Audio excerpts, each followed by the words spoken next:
Plano Bíblico, dia 19 de julho, Ezequiel 1 a 3 e Provérbios 19.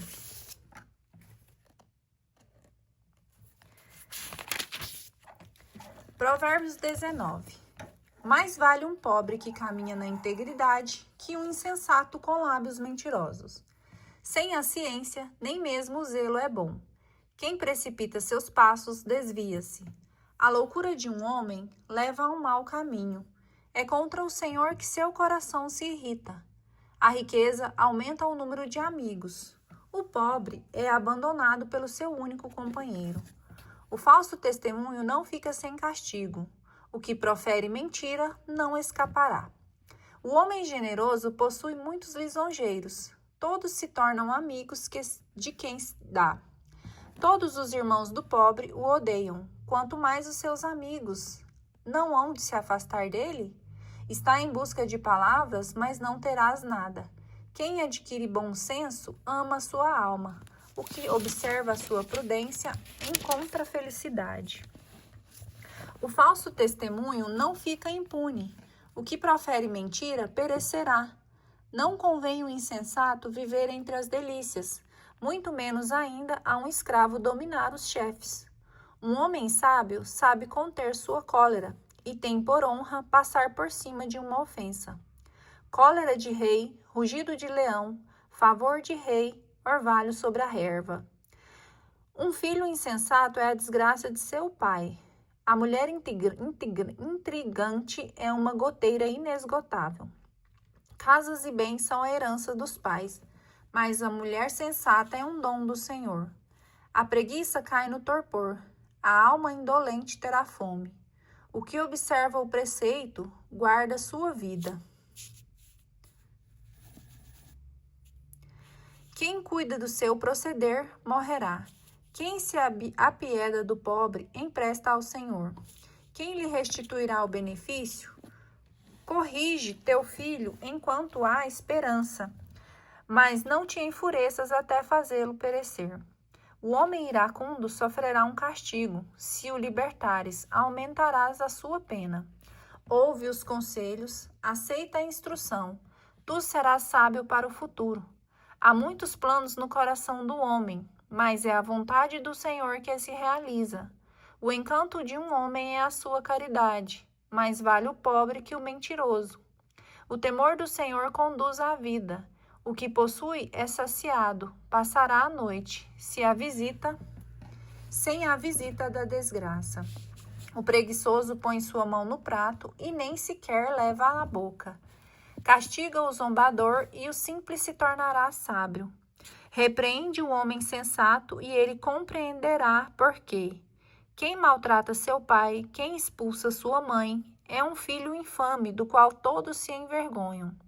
Cessa, meu filho, de ouvir as advertências, e isso servirá para te afastares da sabedoria. O testemunho falso zomba da justiça, a boca dos ímpios devora a iniquidade. As varas estão preparadas para os insolentes, e os golpes para o dorso dos insensatos.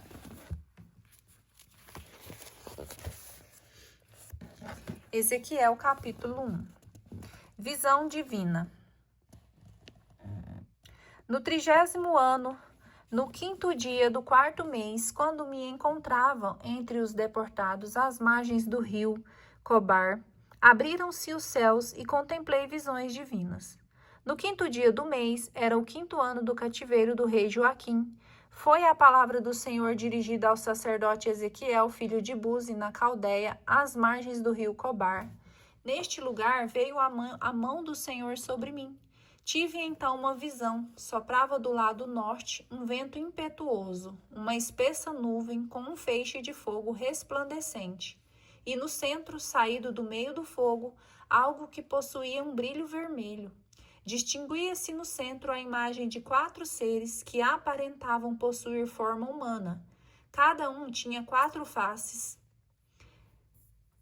e 4 asas. Suas pernas eram direitas e as plantas dos seus pés se assemelhavam às do touro e cintilavam como bronze polido. De seus 4 lados, as mãos humanas saíam por debaixo de suas asas. Todos os 4 possuíam rostos e asas. Suas asas tocavam uma na outra. Quando se locomoviam, não se voltavam, cada um andava para frente. Quanto ao aspecto de seus rostos, tinham todos eles figura humana. Todos os quatro uma face de leão pela direita, todos os quatro uma face de touro pela esquerda, e todos os quatro uma face de águia. Eis o que vinha no tocante às suas faces. Suas asas estendiam-se para o alto. Cada qual tinha duas asas que tocavam as dos outros. As duas lhe cobriam o corpo. Cada qual caminhava para a frente. Iam para o lado aonde impelia o espírito. Não se voltavam quando iam andando. No meio desses seres, divisava-se algo parecido com brasas incandescentes, como tochas que circulavam entre eles. E desse fogo que projetava uma luz deslumbrante, saíam relâmpagos. Os seres zigue-zagueavam como raio. Ora, enquanto contemplava esses seres vivos, divisei uma roda sobre a terra ao lado de cada um dos quatro. O aspecto e a estrutura dessas rodas eram os de uma gema de Tarsis. Todas as quatro se assemelhavam e pareciam construídas uma dentro da outra. Podiam deslocar-se em 4 direções, sem retornar aos seus movimentos. Seus aros eram de uma altura assombrosa, guarnecidos de olhos em toda a circunferência. Quando os seres vivos se deslocavam ou se erguiam da terra, locomoviam-se as rodas e se elevavam com eles. Para onde os impulsionava o espírito iam eles, e as rodas com eles se erguiam, pois o espírito do ser vivo de igual modo animava as rodas. Quando caminhavam, elas se moviam. Quando paravam também, elas interrompiam o curso e se erguiam da terra. As rodas, do mesmo modo, se suspendiam, pois o espírito desses seres vivos estava também nas rodas. Pairando acima desses seres, havia algo que se assemelhava a uma abóbada, límpida como cristal, estendida sobre suas cabeças. Sobre essa abóbada alongavam-se as suas asas, até se tocarem, tendo cada uma sempre 2 que lhe cobriam o corpo. Eu escutava quando eles caminhavam, o ruído de suas asas, semelhante ao barulho das grandes águas. A voz do Onipotente, num vozerio igual ao de um campo de batalha. Quando paravam, abaixavam as asas e fazia-se um ruído acima da abóbada que ficava às suas cabeças, sobre suas cabeças. Acima dessa abóbada havia uma espécie de trono, semelhante a uma pedra de safira, e bem no alto dessa espécie de trono, uma silhueta humana. Vi que ela possuía um fulgor vermelho, como se houvesse sido banhada no fogo, e desde o que parecia estar à sua cintura para cima, enquanto que para baixo, vi algo como fogo que esparzia clarões por todos os lados. Como o arco-íris que aparece nas nuvens em dia de chuva. Assim era o resplendor que envolvia. Era essa a visão da imagem da glória do Senhor. Visão do rolo. Vendo isso, prostrei-me com o rosto por terra e escutei uma voz que dizia. Ezequiel, capítulo 2. Filho do homem, dizia-me, fica de pé, porque eu te falo. Enquanto ela me falava, entrou o Espírito em mim, e ele me fez ficar de pé. Então ouvi aquele que me falava, filho do homem, dizia-me, envio-te aos israelitas, e essa nação de rebeldes, revoltada contra mim, a qual do mesmo modo que seus pais vêm pecando contra mim até este dia. É a esses filhos de testa dura e de coração insensível que te envio para lhes dizer, oráculo do Senhor Javé, que, quer te ouçam ou não, pois é uma raça indomável, hão de ficar sabendo que há um profeta no meio deles. Quanto a ti, do homem não os temas, nem te arreceis dos teus intentos, conquanto estejas entre moitas de abrolhos e de espinhos, e viva entre escorpiões. Não te deixes intimidar por suas palavras, nem te espantes com sua atitude, porque é uma raça rebelde. Tu lhes transmitirás os meus oráculos, quer te deem ouvidos ou não. É uma raça pertinaz, E tu, filho do homem, escuta o que eu te digo. Não sejas rebelde como essa raça de rebelados. Abre a boca e come o que vou te dar. Olhei e vi avançando para mim uma mão que segurava um manuscrito enrolado, que foi desdobrado diante de mim. Estava coberto com escrita de um e de outro lado. Eram cânticos de luto, de queixumes e de gemidos. Ezequiel capítulo 3. A palavra que alimenta. Filho do homem, falou-me, come o rolo que aqui está, e em seguida vai falar à casa de Israel. Abri a boca e ele mo fez engolir. Filho do homem, falou-me, nutre o teu corpo, enche o teu estômago com o rolo que te dou. Então o comi, e era doce na boca como o mel. Em seguida acrescentou, Filho do homem, vai até a casa de Israel para lhe transmitir as minhas palavras. Não é a um povo de linguagem incompreensível, de linguagem bárbara que te envio, e sim aos israelitas. Não é às populações inumeráveis de idioma incompreensível, de linguajar selvagem, cuja língua não compreendeis.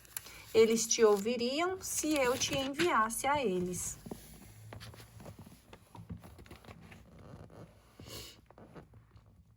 Mas a casa de Israel recusará escutar-te, porque eles não querem atender a mim. Pois toda a casa de Israel nada mais é do que gente teimosa, de coração insensível. Pois bem, tornarei o teu semblante tão endurecido quanto o deles. Vou dar a teu rosto a rigidez do diamante, que é mais resistente que a rocha. Não os temas, pois, e não te deixes amedrontar por causa deles, pois são uma raça de recalcitrantes. Filho do homem, ajuntou ele, acolhe em teu coração, escuta com toda a atenção tudo quanto eu te disser. Depois tu te dirigirás a teus compatriotas exilados para lhes falar. Irá dizer-lhes, oráculo do Senhor Javé, quer te escutem ou não. Então o Espírito se apoderou de mim, e ouvi atrás de mim um vozerio de violento rumor. Bendita seja a glória do Senhor, onde ela repousar. Ouvi o rumor do bater das asas dos seres vivos e o ruído de suas rodas ao lado deles. Um barulho portentoso. O Espírito a seguir me transportou e me levou. Eu ia com o coração repleto de amargura e furor, desde que a mão do Senhor havia pesado sobre mim. Cheguei até o Abibe, junto dos deportados que se haviam instalado às margens do Cobar, e ali fiquei 7 dias no meio deles, em sombria estupefação. Missão do profeta. Passado esses 7 dias, a palavra do Senhor foi-me dirigida nesses termos. Filho do homem, estabeleço-te como sentinela na casa de Israel. Logo que escutares um oráculo saindo de minha boca, tu lhe transmitirás de minha parte. Se digo ao malévolo que ele vai morrer e tu não o prevines e não lhe falas para pô-lo de sobreaviso em razão do seu péssimo proceder, de modo que ele possa viver, ele há de perecer por causa de seu delito, mas é a ti que pedirei conta do seu sangue. Contudo, se depois de advertido por ti, não se corrigir da malícia e perversidade, ele perecerá por causa de seu pecado, enquanto tu hás de salvar a tua vida. E quando um justo abandonar a sua justiça para praticar o mal, e eu permitir diante dele algum tropeço, ele perecerá. Se não o advertires, ele morrerá por causa do seu delito, sem que sejam tomadas em conta as boas obras que anteriormente praticou. E é a ti que pedirei conta do seu sangue. Ao contrário, se advertires aos justos que se abstenha do pecado e ele não pecar, então ele viverá graças à tua advertência, e tu assim serás salvo a tua vida. A mão do Senhor veio ali sobre mim. Vamos, disse-me ele, vai à planície onde vou te falar. Pus-me então a caminho para a planície, e eis que a glória do Senhor lá estava, tal qual eu havia contemplado às margens do Cobar. E caí com a face em terra. Mas o Espírito do Senhor entrou em mim para me pôr em pé, enquanto me falava o Senhor. Vai encerrar-te em tua casa, filho do homem. Vão amarrar-te com cordas para que não possas ir ao meio deles. Prenderei tua língua a teu paladar, de modo que o teu mutismo te impeça de repreendê-los, pois é uma raça de recalcitrantes. Quando eu, porém, te falar, te abrirei a boca, e tu lhes dirás, oráculo do Senhor Javé, que escute então aquele que quiser escutar, e que não escute aquele que não o quiser, pois é uma raça de recalcitrantes.